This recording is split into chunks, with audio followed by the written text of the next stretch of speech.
بسم اللہ الرحمن الرحیم۔ یہ سوال کیا گیا کہ شرک کسے کہتے ہیں؟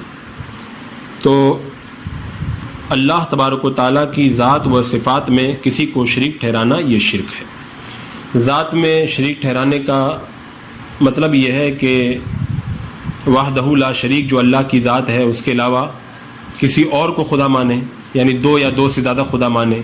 جیسے عیسائی 3 خدا مان کے مشرک ہو گئے، ہندوؤں نے کئی خداؤں کو مانا، تو یہ سب شرک ہے، یہ ذات میں شریک ٹھہرانا ہوا۔ اور جیسے اللہ تبارک و تعالیٰ کے سوا کوئی واجب الوجود یا مستحق عبادت نہیں، اگر کوئی اللہ کے سوا یہ کسی اور کو واجب الوجود مانے یا مستحق عبادت مانے تو یہ بھی شرک ہے۔ اور واجب الوجود کا معنی یہی ہے کہ اللہ تبارک و تعالیٰ کی ذات ہمیشہ سے ہے اور ہمیشہ رہے گی، اس کو کبھی فنا نہیں ہے۔ اگر کوئی کسی اور کے بارے میں اس طرح کا عقیدہ رکھے گا تو یہ شرک ہے۔ اور صفت میں شریک ٹھہرانے کا مطلب یہ ہے کہ اللہ تبارک و تعالیٰ کی صفات کی طرح کسی دوسرے کے لیے کوئی صفت ثابت کرے۔ جیسے سمیع ہونا، بصیر ہونا، یہ اللہ تبارک و تعالیٰ کی صفت ہے، بغیر کسی کے دیے ہوئے ذاتی طور پر اس کے لیے صفت ثابت ہے۔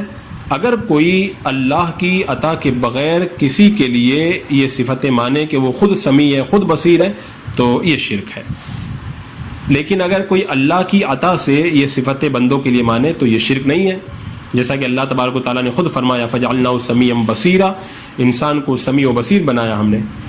یہ دیوبندی جو ہیں وہ سنیوں کو دھوکہ دینے کے لیے کہتے ہیں کہ معاذ اللہ سنی لوگ اولیاء کرام اور انبیاء کرام کو اللہ کا شریک ٹھہرا دیتے ہیں، علم غیب اللہ کی صفت ہے اور یہ نبیوں اور ولیوں کے لیے ثابت کرتے ہیں، اختیارات وغیرہ کو نبیوں اور ولیوں کے لیے ثابت کرتے ہیں، یہ خدا کی صفت ہے۔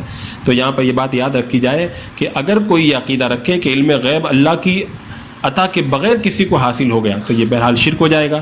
لیکن اہل سنت و جماعت کسی نبی یا ولی کے لیے اگر اس طرح کی صفت کو بیان کرتے ہیں تو یہ اللہ کی عطا سے بیان کرتے ہیں کہ اللہ نے نبی کو یہ صفت عطا فرمائی، علم غیب عطا فرمایا، اختیارات عطا فرمائے، اور خدا کی عطا سے اگر ان صفتوں کو مانا جائے تو یہ شرک نہیں ہے۔ ہاں اگر کوئی اللہ کی عطا کے بغیر ذاتی طور پر کسی کے لیے ان صفات کو ثابت کرے تو یہ شرک ہو جائے گا۔ اور الحمدللہ اہل سنت ان صفات کو ذاتی طور پر انبیاء کرام اور اولیاء کرام کے لیے ثابت نہیں کرتے بلکہ اللہ کی عطا سے کرتے ہیں، اور خدا کی عطا سے ان صفات کو ان محبوبین کے لیے ثابت کرنا یہ شرک نہیں ہے۔